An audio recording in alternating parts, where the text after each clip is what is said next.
ओम शांति शांति शांति। ডালে কৃষ্ণ পাতায় হরি, সরে বসো কৃষ্ণ তুলসী তুলি। বাবা, তুমি কি বললে? এটা কিসের মন্ত্র? হ্যাঁ, এটা তুলসী পাতা তোলার মন্ত্র বাবা। তুলসী আমাদের কাছে খুব পবিত্র, তাই তাকে তোলার আগে অনুমতি নিতে হয়। হ্যাঁ সার্থক, তুলসীকে কষ্ট দিলে পাপ হয়। বাবা, আমি একটা পাতা তুলে নিই, কেউ দেখবে না।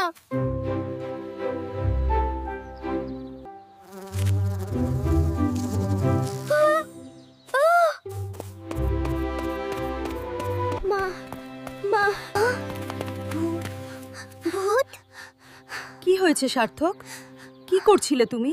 আমি তুলসী পাতা মন্ত্র না বলে তুলেছিলাম, আর একটা মৌমাছি আমাকে তাড়া করলো। দুষ্টু। দেখলি তো, তুলসী মা রাগ করেছেন। মৌমাছি ভূত নয় সার্থক, তুলসী গাছের আশপাশে মৌমাছিরা থাকে, মধু খায়। আমি আর কখনো মন্ত্র না বলে তুলসী পাতা তুলবো না। আমি শিখে গেছি বাবা।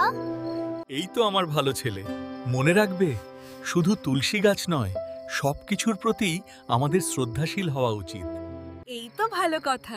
চলো এখন সবাই মিলে একবার মন্ত্রটা বলি। ডালে কৃষ্ণ পাতায় হরি, সরে বসো কৃষ্ণ তুলসী তুলি। যে কাজই করো ভালোভাবে, নিয়ম মেনে, মনোযোগ দিয়ে করো। নিয়ম ভাঙলে ঝামেলা,